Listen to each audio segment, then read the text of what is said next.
Hello mga idols, napaipakita sa inyo ang usa ka parts sa sakyanan. Mo ni ang ginatawag nga clutch sleeve. Mo ni ang tigdawat sa pressure gikan dito sa clutch master sa may driver sa duol sa may tuhod sa sakyanan. Kung manual lang atong units is kini atong makita, may counter dito sa sakyanan. Mo ni ang clutch sleeve. Ang trabaho ni is tigtulak dito sa clutch fork dito sa transmission sa sulod. Di natin makita kay siyempre nasulod na sa transmission bill housing.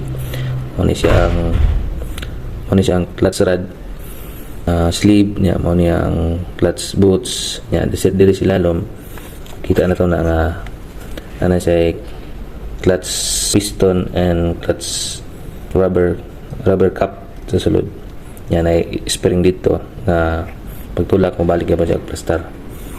Mao lang tong akong matips sa inyo mga idols nga katong wala pag yun na kibalo sa ikuan yun ani unsa ni nga parts. Mao ni ang bleeder screw well magtanggal mo mga diri sa flexible hose yan naman ginamit sulod nga hangin kailangan nato i-bleeding kay para sakto gid ang pressure gikan sa clutch master para buo gid ang mahatag dito sa pagtulak diri sulod sa clutch piston niya para matulak dito sa clutch fork.